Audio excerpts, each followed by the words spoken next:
আপনাকে কেন মারবো? আপনার তো এখানে কোনো দোষ নাই।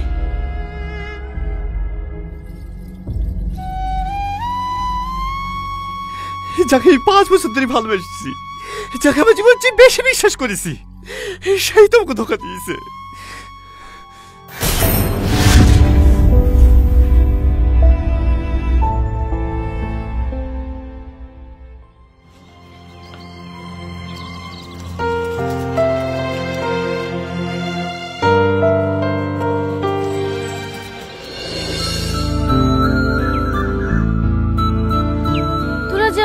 আমি আসছি, বেশি লেট করিসনি, 10:30 বেজে গেছে।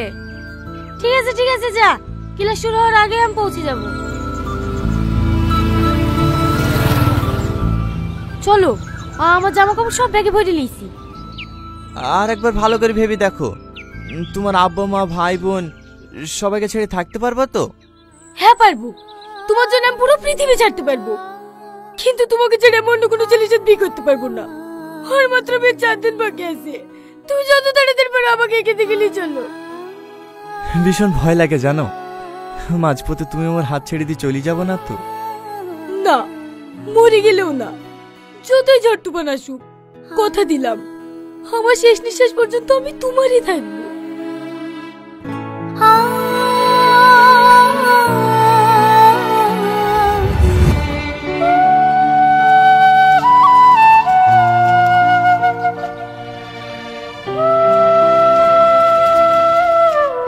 পৌঁছে গেছি ভাই। হ্যাঁ হ্যাঁ,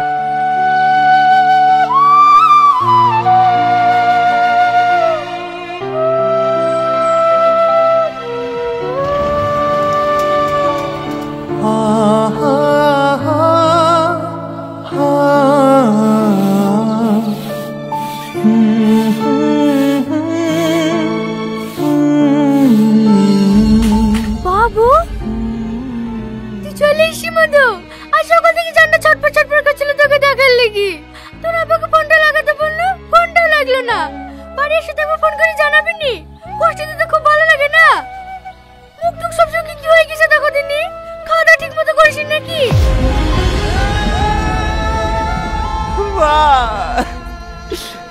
কি হয়েছে মধু, কাঁদছো কেনে? এমনি, অনেকদিন পর তোমাকে দেখলাম তো তাই। আর তোকে বিদেশে যেতে হবে না, খেতে পারবে না, আবার চোখের সামনে থাকবি। চ মধু, ঘরে চ।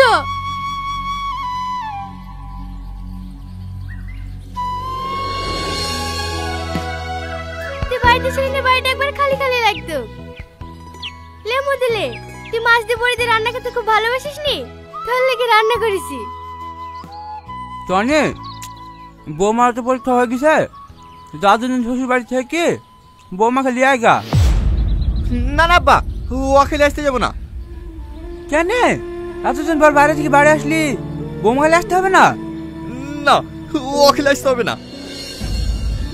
কি হলো বাবু, খাবি নি? বাবু বাবু, কি হয়েছে রে মধু? কিছু না। আমি তোর মা, আমাকে বলবি নি? বলছি তো কিছু হয়নি। মায়ের চোখে বাকি দিবি? আসার পর থেকে দেখছি মন মন হয়ে ঘুরে ঘুরে বেড়াচ্ছি, মুখে একটু হাসি নাই। সালমার সাথে তোর কি কোনো ঝামেলা হয়েছে? কি হলো বল, ও কি তোকে কিছু বলিছে?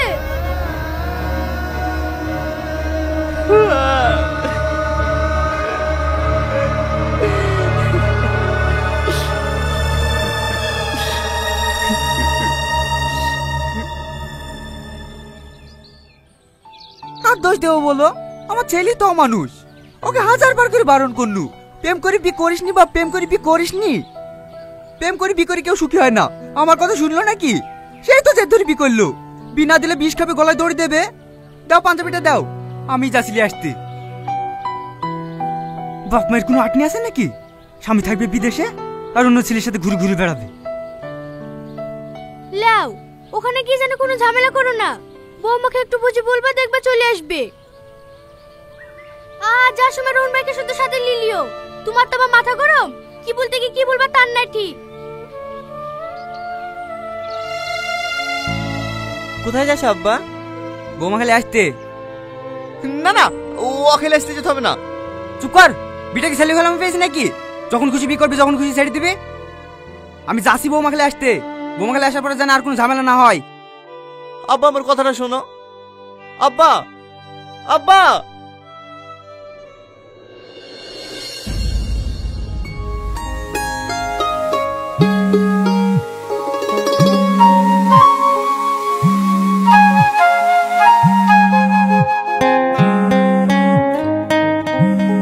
এই সময় আবার মা ফোন করছে কেন? হ্যালো, কোথায় আছে? জানো না নাকি স্কুলের রেজাল্ট দিতে এসেছি। কদিন যায় রেজাল্ট দিতে? সেদিন গেলি যে?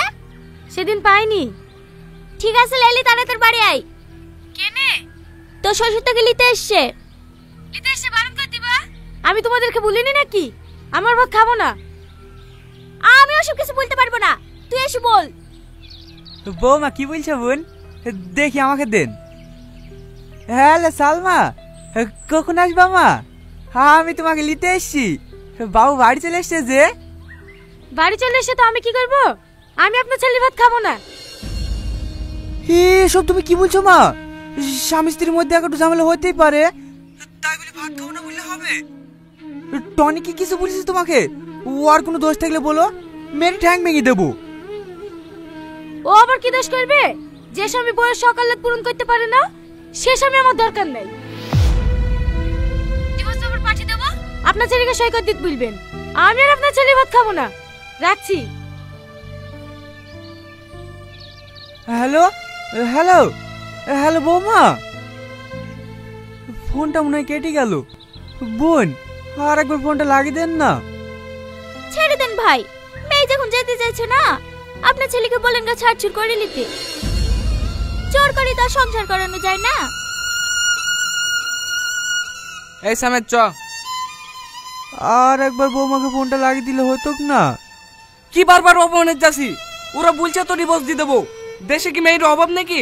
চ, অতি ভালো মেয়ের সাথে সেলিব্রিটি দিয়ে দেবো।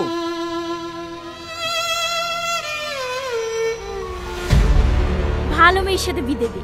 ওই ভিখারি বাড়িতে কেউ মেয়ে দেবে কি দেখগা? গলা থেকে কাটাটা নামলু। এই সাথে সালমা স্কুল থেকে আসলে বলি দিস ডিভোর্স পেপারটা পাঠিয়ে দিতে। আর কোন স্কুল মাস্টারের সাথে প্রেম করছে তার বাপ মাকে আসতে বল, অল্প দিনে বিটা দিয়ে দেবো। ঠিক আছে মা।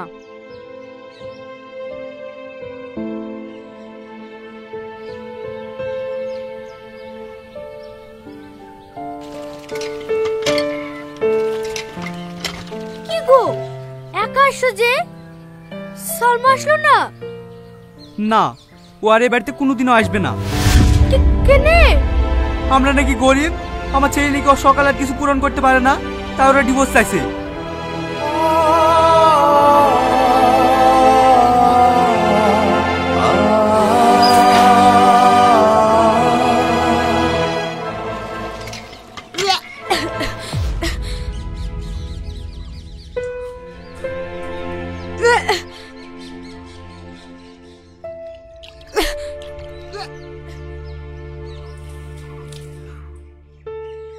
লে মুখটা মুছিলে।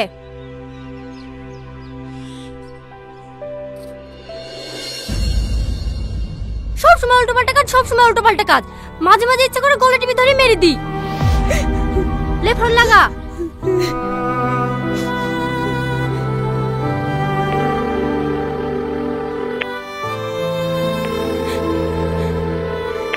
হ্যালো, হ্যাঁ বলো। আমি প্রেগনেন্ট। এসব তুমি কি বলছো? আর কি মারছি নাকি? আর কি মারবো কেনে? আমি সত্যি বলছি। এই কেনে তুমি খুশি হওনি নাকি? তোমার কি মাথা খারাপ হয়ে গেছে? এটা কি খুশি হওয়ার মতো খবর? এখনো বিয়ে শাদী কিছু হয়নি। এইসব কথা লোকে জানতে পারলে আমার মান সম্মান থাকবে? তাহলে তোমার আব্বা আমাকে বলি যত তাড়াতাড়ি পারো আমাকে বিয়ে করে নাও। না না, এখন বিয়ে করা যাবে না। তুমি একটা ভালো ডাক্তার দেখে বাচ্চা নষ্ট করে ফেলো। নষ্ট করে ফেলবো? হ্যাঁ।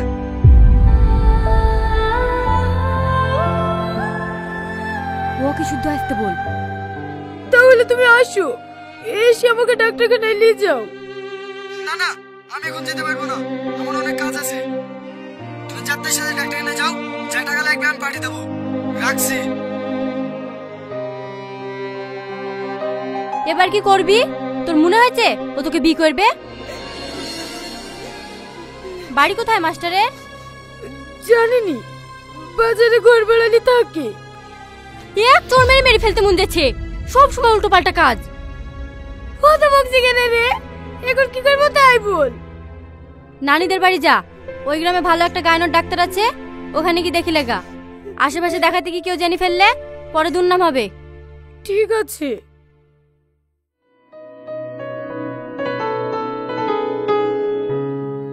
লেন, একা এসছো? তোমার হাজবেন্ড আসেনি? না। এই হলো ছেলেদের দোষ। বিয়ে হয়ে প্রথম প্রথম 2-6 মাস খুব ভালোবাসবি, 1-2 বছর হয়ে গেলে সব ভালোবাসা হারিয়ে যায়। 6 নম্বর সুপর্ণা বিশ্বাস। আমি। ভিতরে আসুন। আপনার কয় নাম্বার? আমার ডাক্তার দেখানো হয়ে গেছে, আমার স্বামী ওষুধ আসতে গেছে, ও আসলেই চলে যাব। ও, আপনি আর আপনার হাজবেন্ড এসেছেন? হ্যাঁ, ও আমার অনেক কেয়ার করে, কোনো অসুবিধা হতে দেয় না।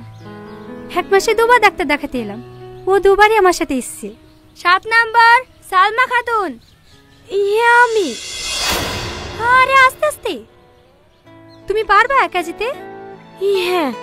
চলো, আমি শুধু তোমার সাথে যাচ্ছি।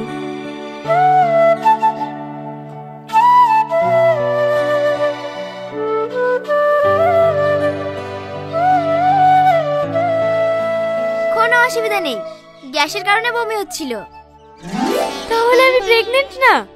আরে না না, আর তোমার শরীরে রক্তের ঘাটতি আছে, খাওয়া দাওয়াটা মেনটেন করবে। আর 2টো গ্যাসের ট্যাবলেট লিখে দিলাম, খালি পেটে খেয়ে নেবে। ঠিক আছে।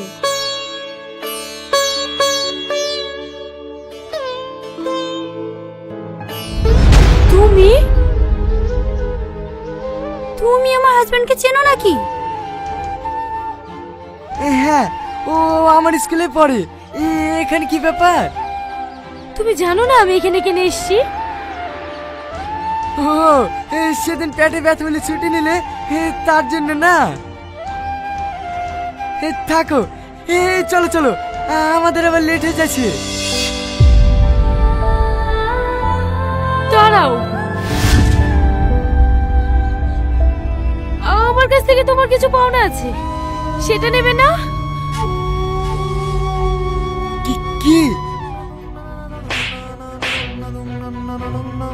বাড়িতে পৌঁছালে নাকি একটা মেয়ের জীবন দিয়ে খেলা করতে তোর লজ্জা করেনি? ছি, তুই এত নীচ!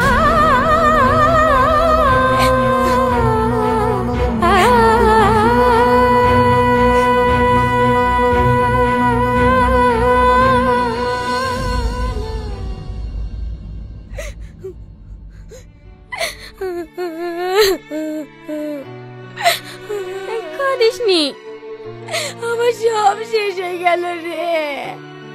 আমি পাপ করেছি, আমি অনেক বড় পাপ করেছি। আল্লাহ আমাকে পাপের সাজা দিয়েছে, আমার সব শেষ হয়ে গেল। কাঁদিসনি, এখনো কিচ্ছু শেষ হয়নি। তুই তো এখনো ডিভোর্স পেপার পাঠাসনি, টনিকে সব খুলে বল। আমার বিশ্বাস ও তোকে ফিরে নেবে। না রে বোন, ওর সাথে আমি যা করেছি, ওর আমাকে জীবনে মেনে নেবে না। আমার শ্বশুর শাশুড়ি আমাকে মেয়ের থেকে বেশি ভালোবাসত, আর আমি সেই শ্বশুরকে ছি। আরে আরে, কি করছিস? তুই একটু শান্ত হ। দে মোবাইলটা আমাকে দে, আমি ফোন করছি। বাড়িতে কেউ আছেন? এই সময় আবার কে ডাকছে?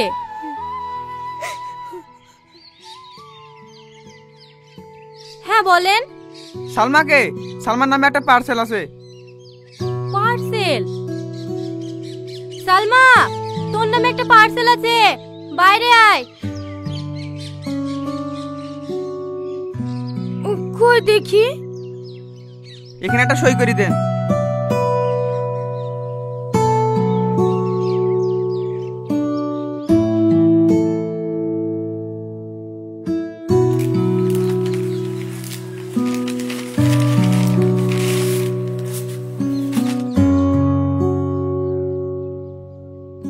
আমার সাথে ডিভোর্স চেয়েছিলে না, তোমাকে তাই দিলাম। তুমি আজ মুক্ত। আমাকে ছেড়ে যদি তুমি সুখে থাকো তাতেই আমি খুশি। তোমার সুখের পথে কখনো কাটা হয়ে দাঁড়াবো না। তুমি ভালো থেকো। আর হ্যাঁ, তোমার এই পাগল প্রেমিকের তো লাখ লাখ টাকা ছিল না, তবুও ইচ্ছা ছিল বইয়ের শখ পূরণ করার। তাই আমি বিদেশে গিয়েছিলাম। এই জানো, আমি দিনরাত পরিশ্রম করে আমার জানে শখের জিনিসটা কিনেও ফেলেছি, কিন্তু নিয়তির কি খেলা দেখো। যা শখ পূরণ করতে বিদেশে গিয়েছিলাম, এসে দেখি তাকেই হারিয়ে ফেলেছি।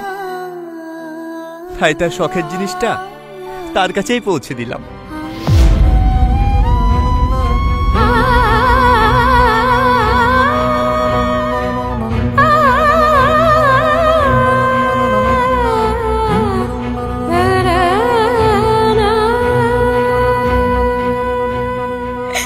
আমি গিফট চাইনি গো, আমি শুধু তোমাকেই চাই।